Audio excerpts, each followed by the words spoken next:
You know, I've been wanting to make this video for a few days already, and I've been sitting with the idea and looking at it from different angles, right? Feeling like it's not ready to be shared yet. But let's give it a try. Let's see what happens. Let's see what comes out. Because I'd like to share with you a model that is called spiral dynamics, which informs so much the way I think about life. You know, I've discovered it a few years ago, maybe 5 years ago.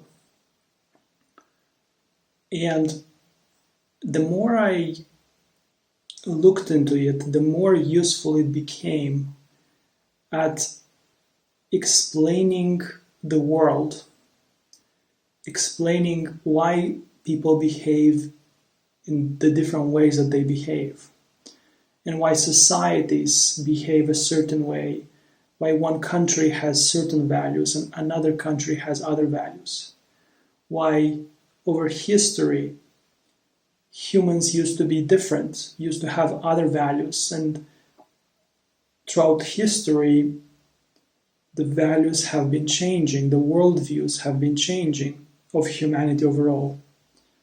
And also on an individual level, this model explains how our own worldviews and therefore values and therefore behaviors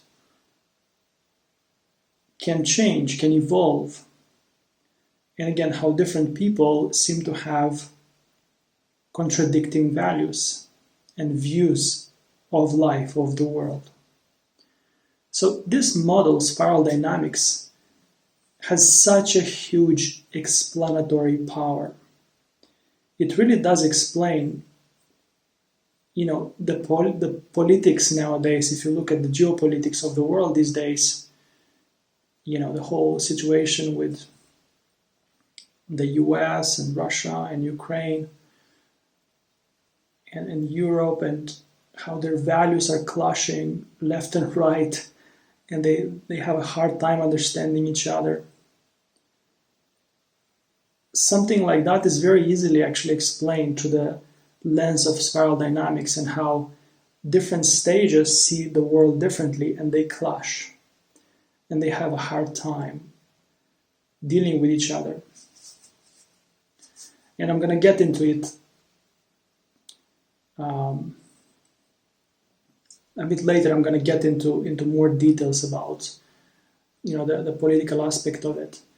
But it's not just the political, there's the spiritual journey of egoic growth and eventually transcendence that is explained really well through this model of spiral dynamics.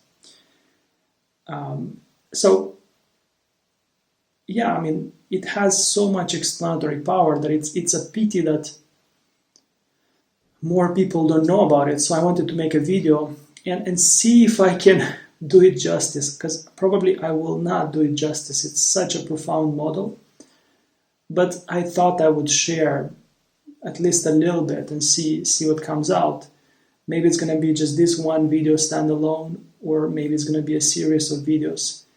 But I wanted to introduce you to this model. So spiral dynamics, what it describes is how people's psyche becomes more complex over time. And this psychic complexity moves in stages. So what this model is comprised of is 8 main stages of development. You could say of psychological development that people have. And there are a few more than 8 that are more spiritual and more abstract, that are less researched, but fascinating nonetheless, which have been added as well by somebody like Ken Wilber, who is another philosopher of consciousness, who has been developing his own kind of spiral of consciousness or spectrum of consciousness, similar to spiral dynamics. And he has added 4 more stages. Let's say 2 plus 2, so 4 more stages above the 8 ones.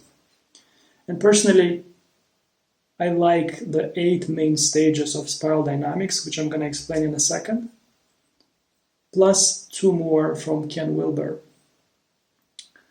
on top of 9 and 10. And the last 2, they're a bit too abstract, they're a bit too unfamiliar to even discuss, to even think about, for me at least.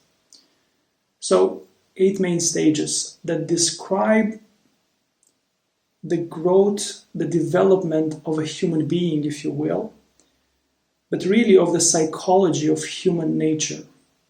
So if you ask the question, does human nature change over time? Or does it stay the same? Well, a model like this will say that it does change, and it's actually quite obvious once you start to see it.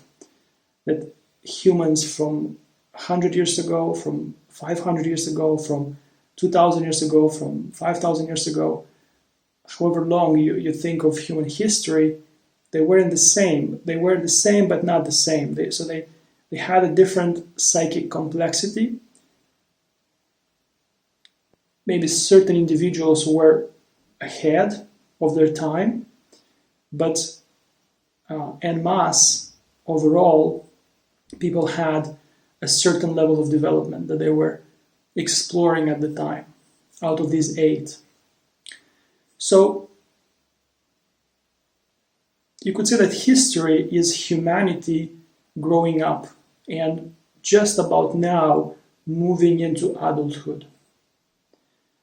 And then actually there's post-adulthood, there's elderhood as well, there's becoming really actually mature.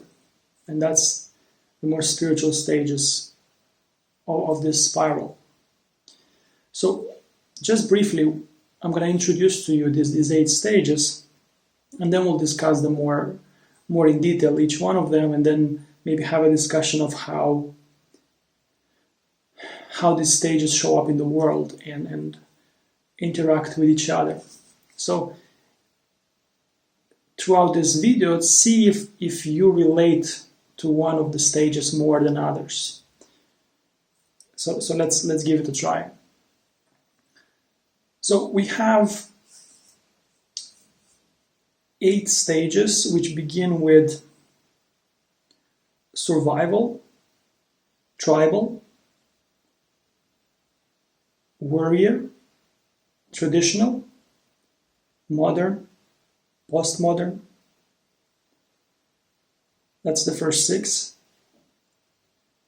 And then we have above postmodern, we have integral, and then holistic. These are 8. And above 8, there's the 9 and 10. Let's say the 9th one is transcendent, and the 10th is non-dual. So just one word descriptions for now. I'm going to expand that a little bit in a moment. And within spiral dynamics, actually, each stage has a color associated with it.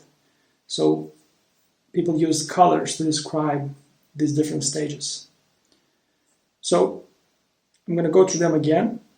So we have survival, and the color is beige. So beige survival is, just about meeting your physical needs, your survival needs. That's humans, caveman humans, right? People who are just trying to survive at the time, thousands of years ago. Whenever historians and archaeologists might place that in history, some would say it's very recent, a few thousand years ago. Some would say it's hundreds of thousands of years ago. Some would say it's millions of years ago. I don't know when that happened, but the caveman survival, and the associated color is beige, was all about running around and meeting your physical needs. And nowadays, the way that stage looks like is in very young babies, or people who are senile, who have lost their ability to take care of themselves, and they are being taken care of by others. Um, Now that's the first stage. The second stage is tribal. So tribal, imagine it historically as humans moving through these stages, but also showing up nowadays, as children grow up and become adults. And eventually we stop at a certain stage. We settle at our edge of development. So the second stage is tribal. So imagine people who are trying to survive for a while in little groups or alone in a cave with maybe a small group of people, and eventually they realize that if you unite, you can survive even better. So larger communities begin to form. So you have a tribal consciousness, you would say. So you go from individual to tribal. And this is all about belonging to the tribe and playing your role. And nowadays it looks like just children forming friends in kindergarten, if you will.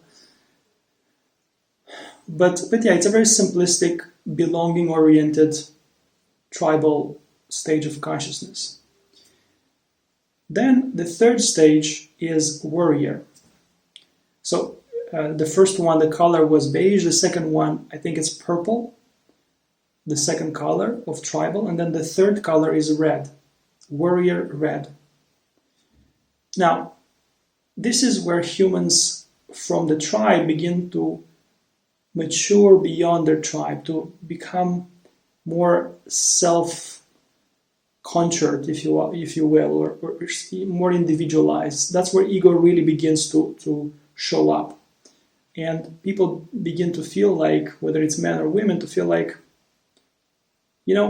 I have my own needs that could be different from the tribe. So I need to meet my needs, and I can use power to meet my needs, right? To dominate or to rule over a certain group of people. So the third stage of consciousness is all about power over. It's a power stage. And throughout history, over thousands of years, you can see that stage being dominant in humanity. That's where you have kings and knights and warlords. Generally speaking, that can be a little bit similar as well with the next stage, the blue stage of traditional. But generally speaking, the third warrior stage is, when we watch all these movies about kings ruling over people and using power to oftentimes dominate and oppress people for their own needs. So that's throughout history, but nowadays, the red warrior stage looks like people in gangs, maybe some prison cultures, maybe in the mafia as well, and could be also in adolescence, in teenage years, when kids are still kind of rebellious and haven't yet developed a sense of the next stage of responsibility. So that's a red warrior. And in the world, a lot of people still have this stage nowadays. Not all of them, not most of humanity, but there's a large portion of global population that is still showing signs of this stage being dominant for them or very influential, even though they might be more settled at a bit of a higher stage, the next one traditional blue or the next one modern orange. So far we discussed the first initial stages: survival, tribal, and warrior. And maybe the red warrior stage, you can begin to recognize it nowadays. Maybe you can begin to recognize it in yourself as well. This is very self-centered and has to do with with the use of power to meet your own needs. And it can have an openness and a willingness to use aggression, and power over. Might makes right, as it's often used, in politics or kind of social dynamics. So then imagine it throughout history when a lot of people moved in this third stage and they became more independent and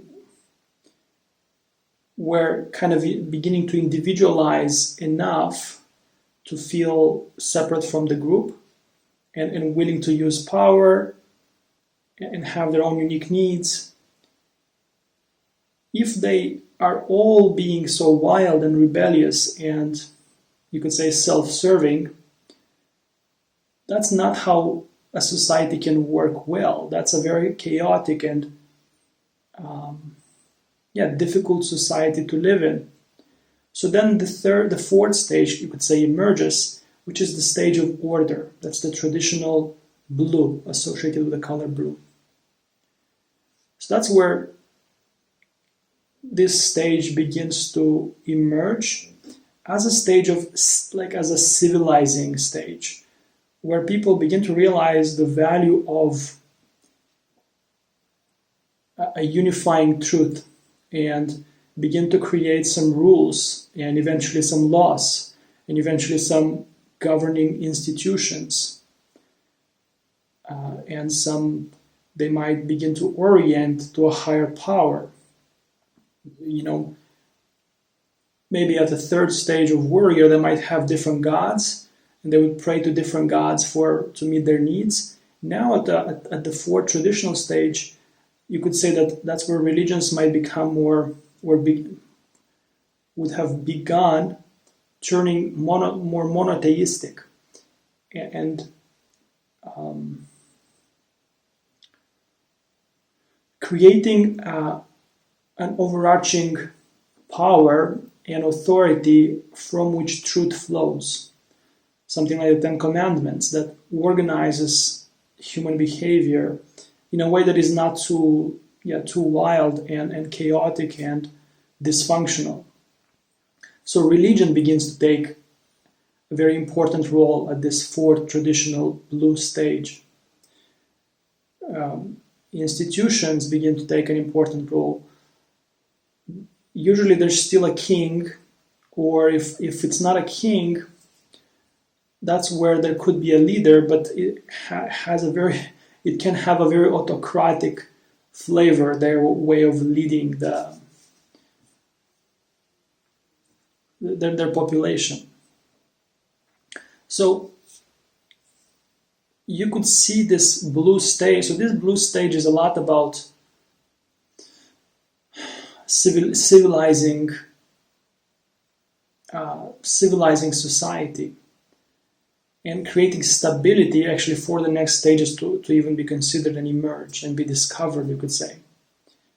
So that's where the psyche learns at this stage to become responsible and to become accountable for their own behavior and to certain rules and laws and social expectations. So this was actually the main stage until maybe 100 years ago for human beings, for human society, for the world overall. It's a very conformity-driven stage.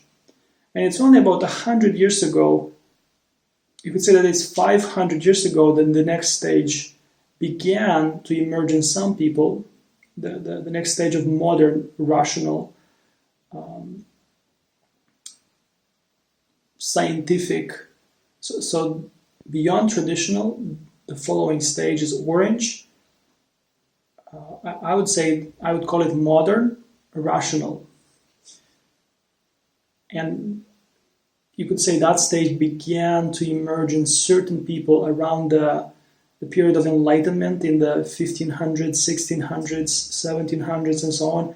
But overall, en masse, where a bigger portion of the population, it really began to show up in the 1900s. So around just before the First World War and after the First and Second World War, this orange stage of modernity really began to take hold. So this stage is about, again, rationality, science, but also individuality, also self-expression, also consumerism as it shows up nowadays, also entrepreneurship, innovation, and really it's all about success and thriving. You can look at the United States, and this orange stage is very prevalent in the United States. And by connection to the United States, who make a lot of movies which are watched all over the world, those values become spread around, and most of the planet is stepping into these orange values of, again, of rationality, of self-expression, of thriving, of entrepreneurship, of seeking status, seeking success, seeking profit, capitalism. So this is the orange stage. And you can see that as the next step, so once the stability of the blue traditional stage has been set in place, there's the right governance system, there's the right institutions, laws, then society is ready for this orange stage, for capitalism to emerge and really become foundational. And you can look at our society nowadays. Orange is the dominant value system in the world. So there's let's say a certain percentage, maybe 40% of people in the world. There's actually numbers. If you look into the spiral dynamics model and research it a bit more, you can find actual numbers of what is the percentage of people that the researchers have determined for each color, right? But generally speaking, the world is, let's say, 40% or somewhere around that at the blue traditional, especially the global south. And then, let's say, another 30% is at orange modern, usually the general west that we think of the west. And then a certain portion of the population is also at the next stage after orange, modern orange, so it's postmodern green, which we'll discuss in a moment, the whole woke culture and all that. But generally speaking, once the foundation of the blue, stability and rules and just conformity to order, generally speaking, has been stabilized, has been put in place, then the orange modern stage has emerged and become prevalent in the world today. And someone like Trump, for example, exhibits perfectly the orange value system of entrepreneurship, of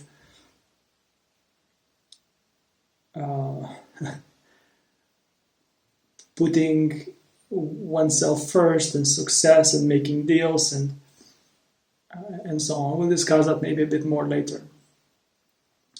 But this is so each stage actually has good qualities, functional, structural qualities, but also a darker side. So the darker side of orange in this case is that it's very profit-driven. It's very egoistic as well. It's very selfish, you could say, and success-oriented, which comes at a lot of costs.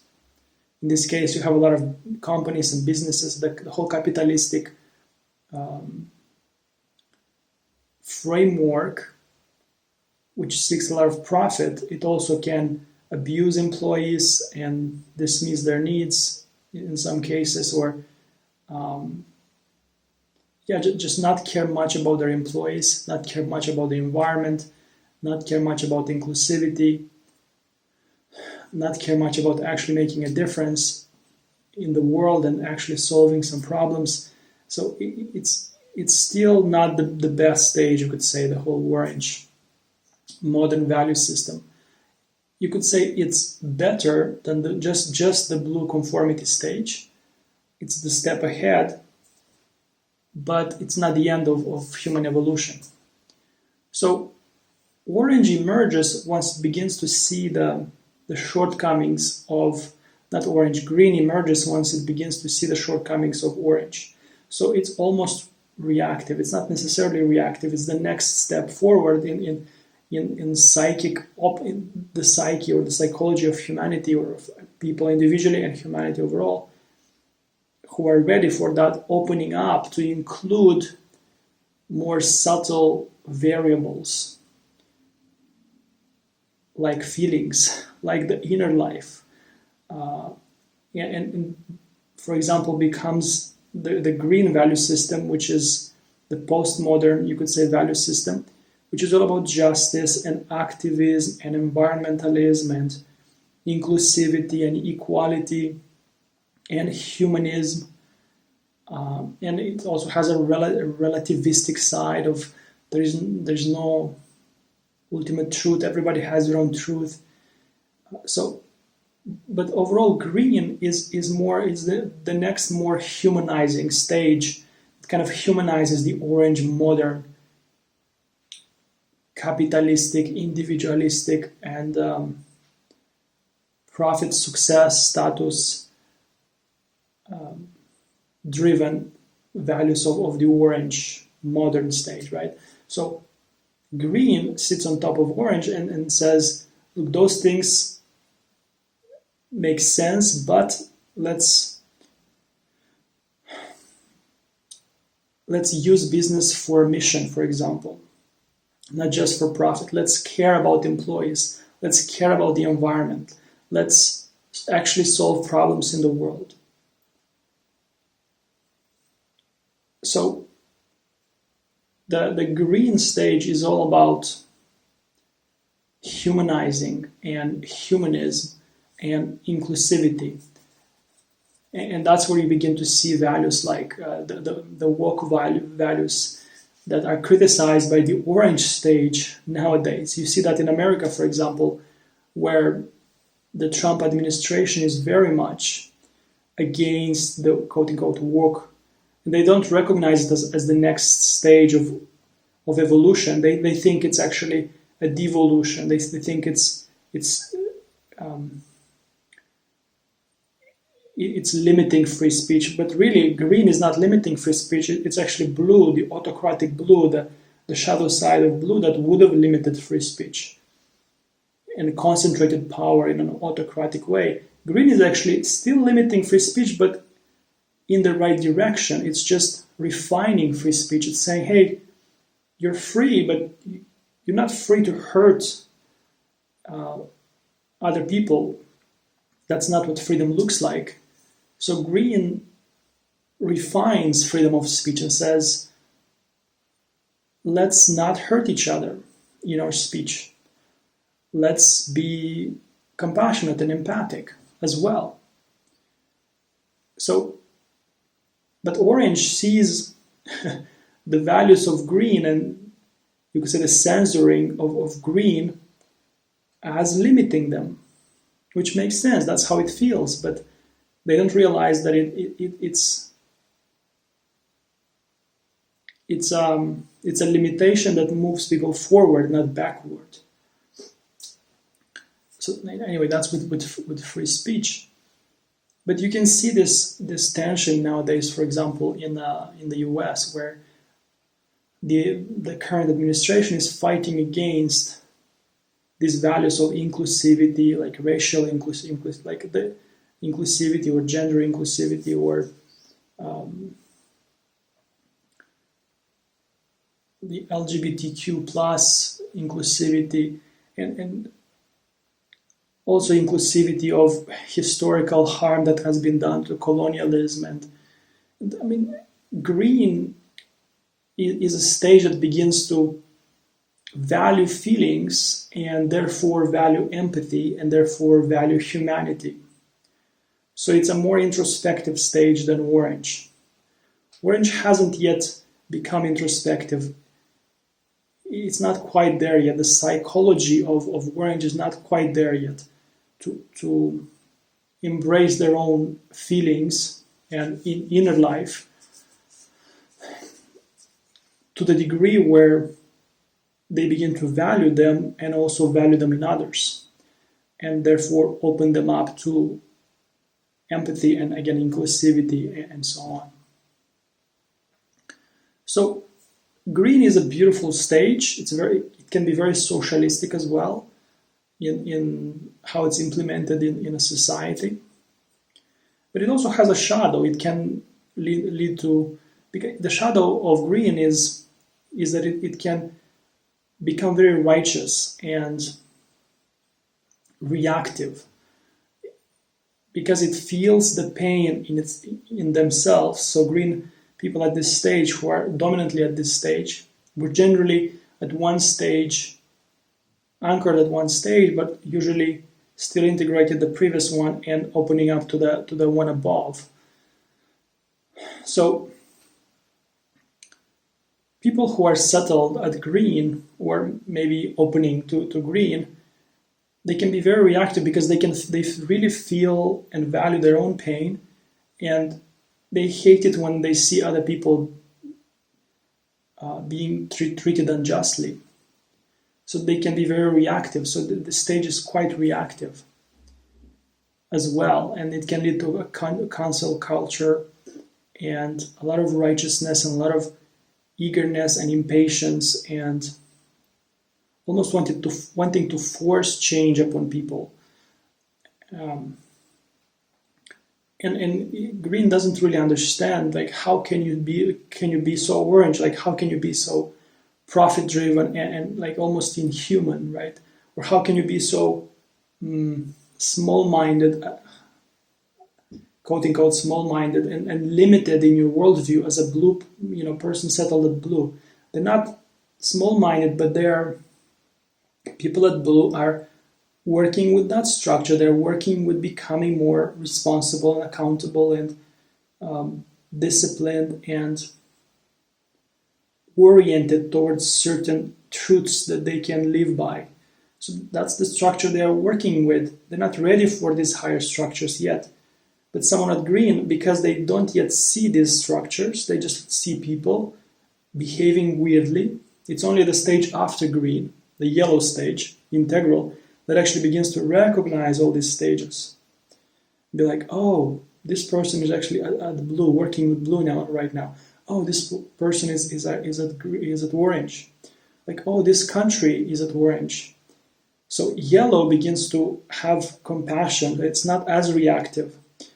Green can still, in the shadow side, can still be, while on the positive side is very empathetic and inclusive and egalitarian, on the shadow side it can still be in the kind of immature expression, still unconscious expression, can still be reactive and be overwhelmed by all the pain in the world, all the troubles in the world, like all the mistreating of nature, of animals, of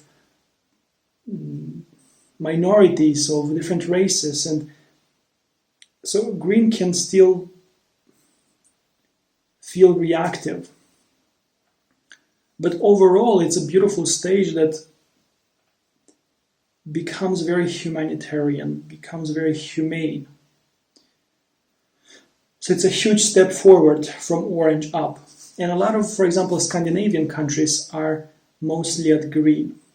They have a beautiful welfare system, free education, free medical care, social support if you don't have a job. They even pay you to study. And a lot of Europe actually is trying to move toward green values.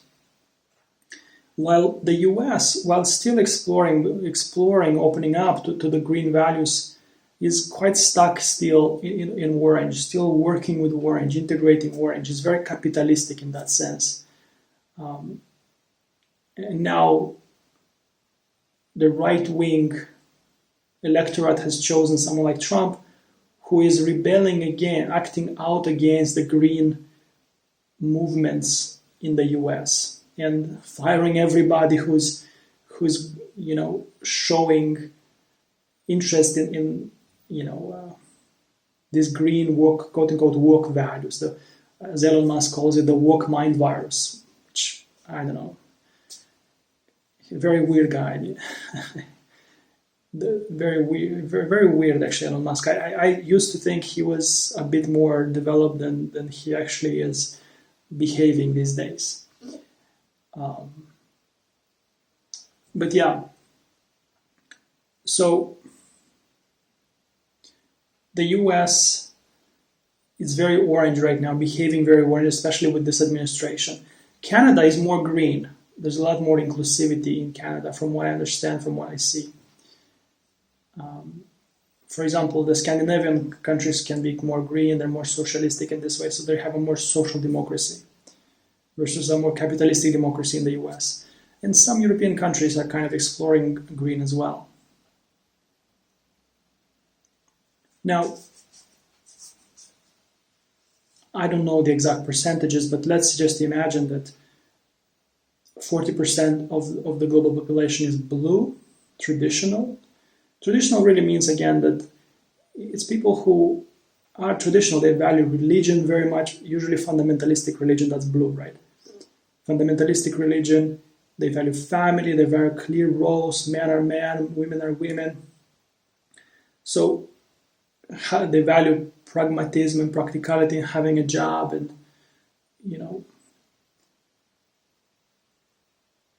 So that's the blue system, generally speaking.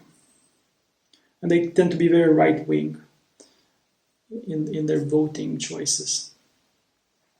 And then at Orange, people are maybe becoming a bit more libertarian and liberal, but still can be right-wing. And then from orange up, orange to green, they can be usually more leftist in their politics. So more left-wing kind of values. So you could say that that's right-wing is blue-orange, and orange-green is left-wing, generally speaking. And again, there's no judgment about being at one stage. It's just that each stage is allowing people, is like a structural developmental stage. It's allowing people to work with certain values and integrate them. And while they have their own shadow, like for example, the shadow of blue can be, in politics, let's say, can be autocracy, like you see in someone like Putin, for example, or Xi Jinping, the president of China, where you see North Korea, that's kind of reddish, actually red-blue. But Russia, for example, is very red-blue as well. And you can see how, simply because, on an ideological level, simply because Ukraine was trying to move away from Russia's sphere of influence, Russia became pissed off and decided to pretty much on an ideological basis invade Ukraine and try to bring it back under its own sphere of influence. Right? It's kind of like in a family, a traditional family, where the father, let's say the child wants to break away from the family and kind of go into the big city, into the orange world, and follow their dreams and build a dream life. And the father is very judgmental. It's like, why are you leaving us? You're my only son, or you're my only daughter. I need you. You need to stay in the family. You need to stay with the family business. You need to continue the family tradition. So it's like the father not letting the son or the daughter leave. That's kind of what's going on with Russia and Ukraine, I would say, from this perspective.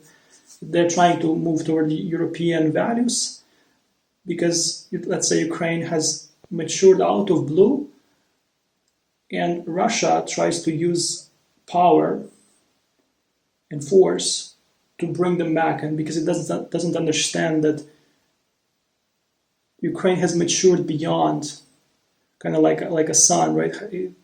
They have matured beyond the values of the family already. You can't bring them back. That's why they're fighting so courageously. Like, what are you doing? You're not respecting my sovereignty, my autonomy. So, if, for example, 40% of the population is at blue, let's say 30% is at orange, and maybe 15% is at green, right?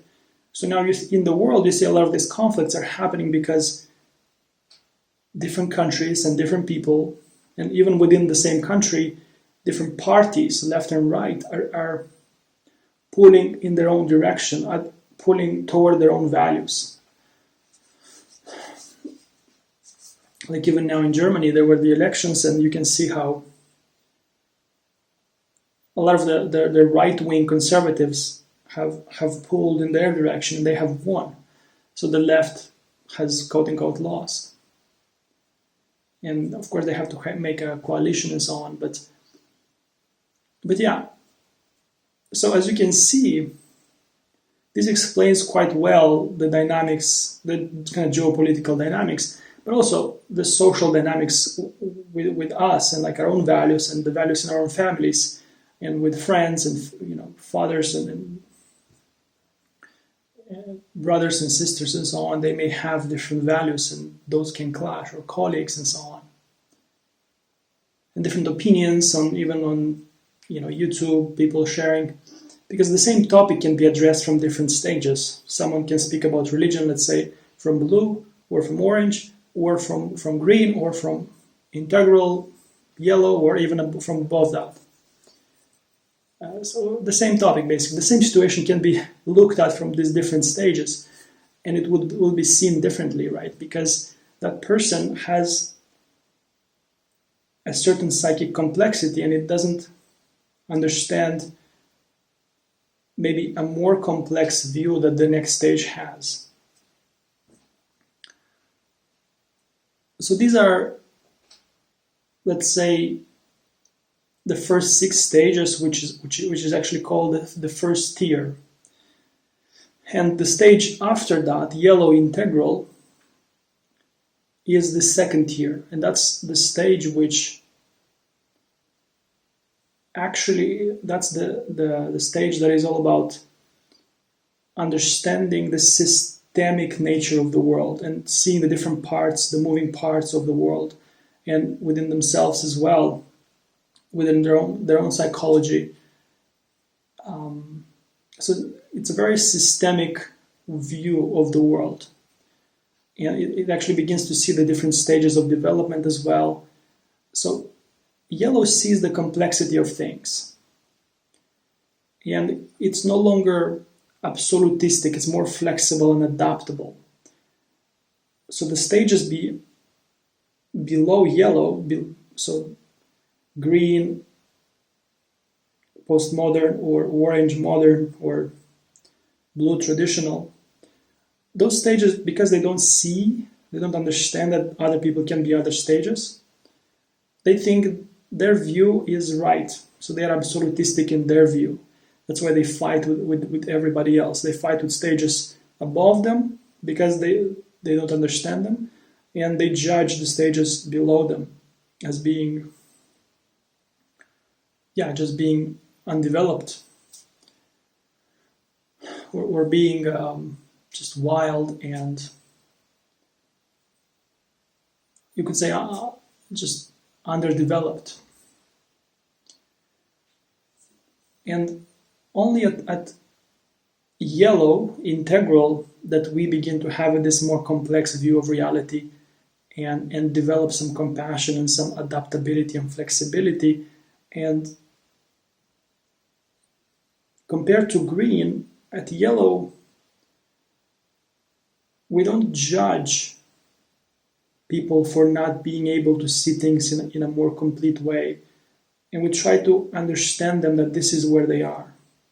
So, for example, green might see the pain of the world, and then they might be very reactive and almost, become very activistic or reactivistic, and almost try to enforce or force change upon people and judge them for not changing, for not seeing things in a humane way.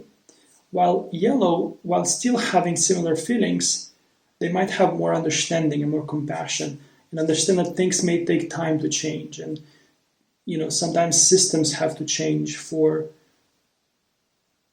people to change within those systems. And yellow is not necessarily reactive, it's more proactive. So it's going to look at the troubles of the world, and it's going to start to think, they're going to think, well, how can I make a difference with my own unique genius, with my own creativity, with my own innovation? And how can I bring other people together and we can make a difference together as well? Although yellow is actually more individualistic, green can be more collectivistic, and it's more about community. And actually, all the stages they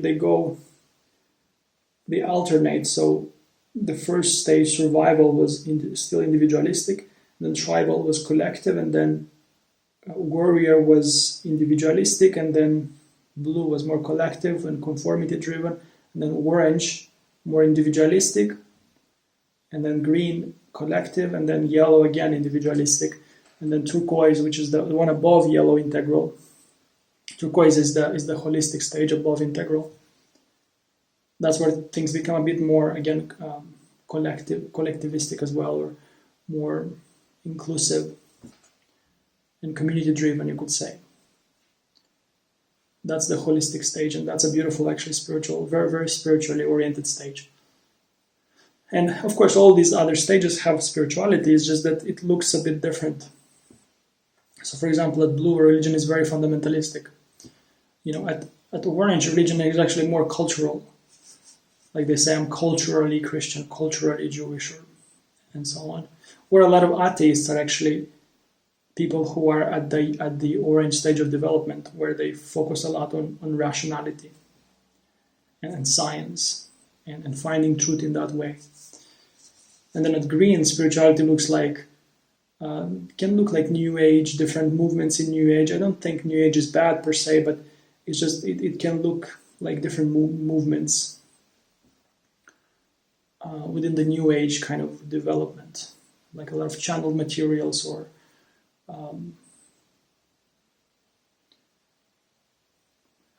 all kinds of healing modalities and working with whatever modality that people resonate with. Let's say spirituality at yellow, it becomes a bit more complex and mental and maybe metaphysical. Again, a lot of channel materials are at yellow, describe a yellow spirituality.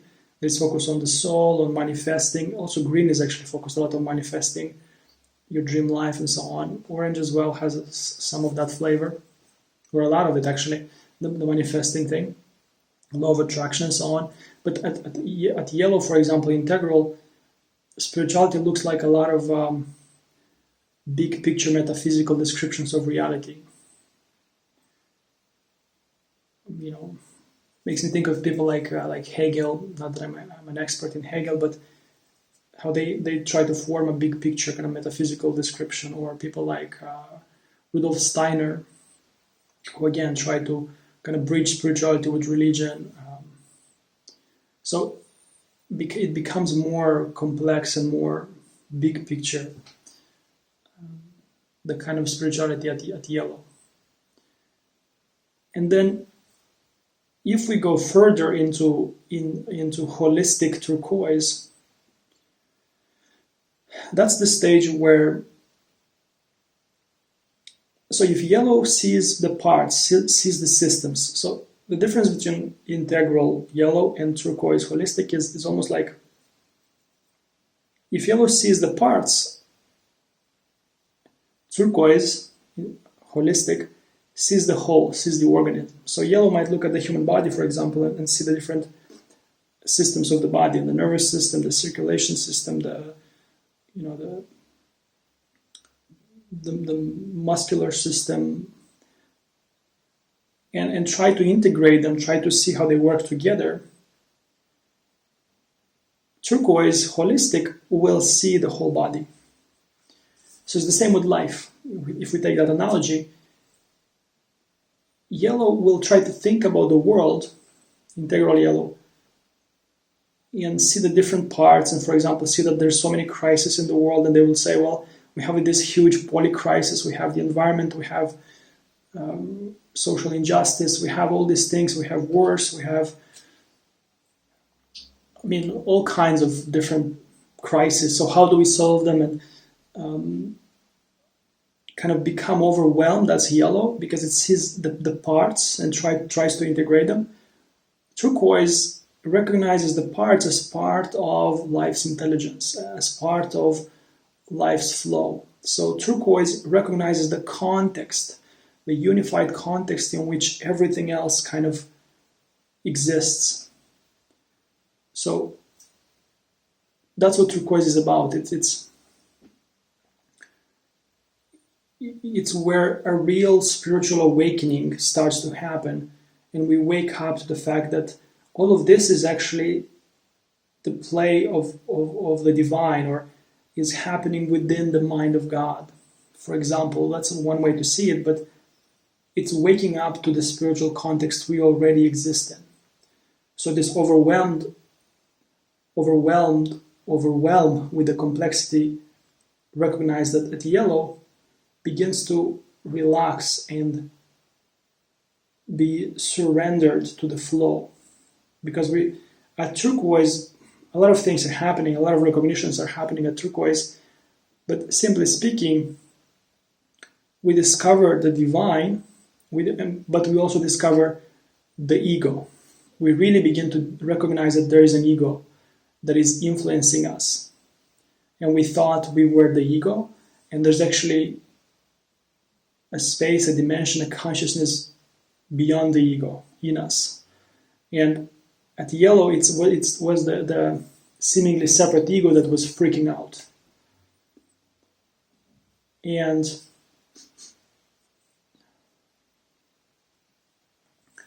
at turquoise, the ego recognizes its own limitation and begins to surrender to the divine, to the greater mind. So the logic begins to surrender to the logos.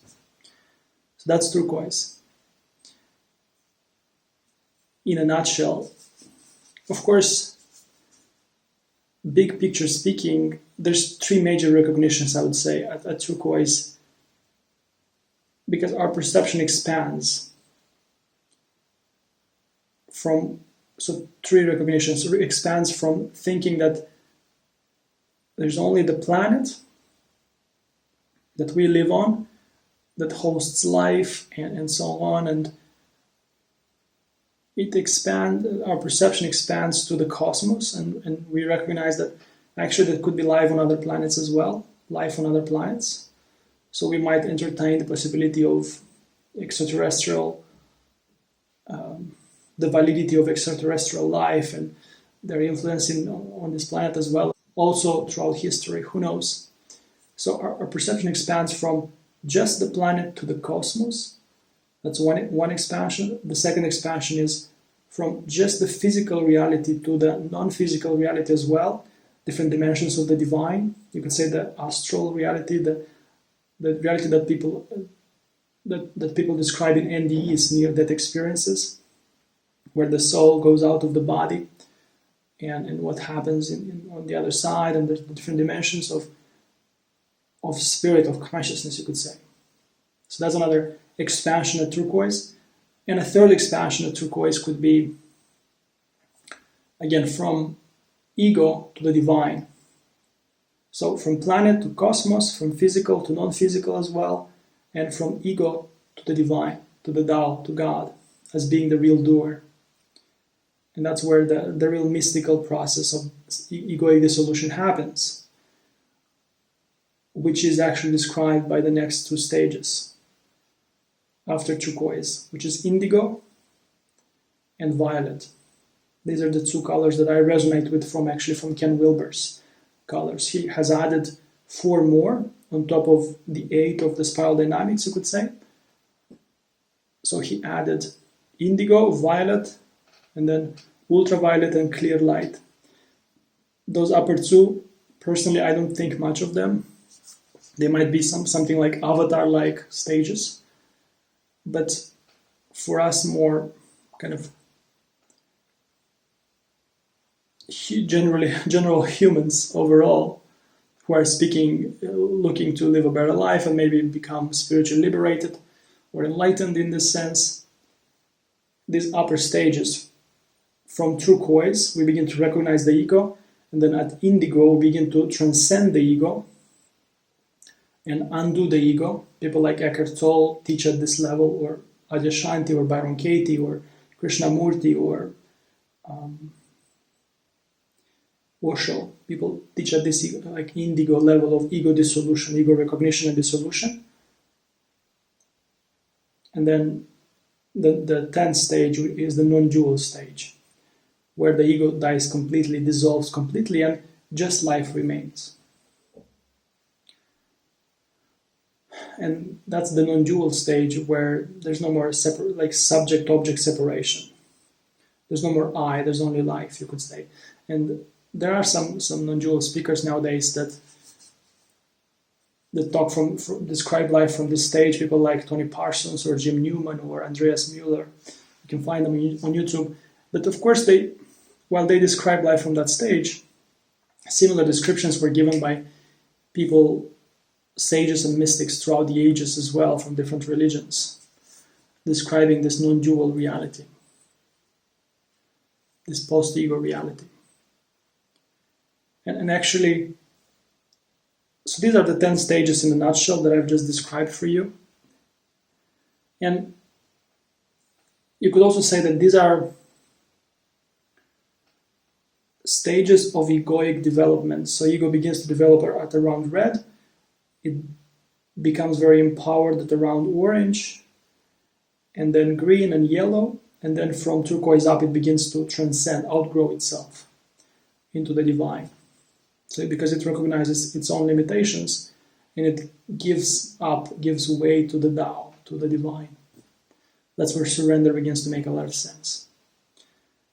So yeah, this is spiral dynamics in a nutshell. Of course, this is just my perspective overall.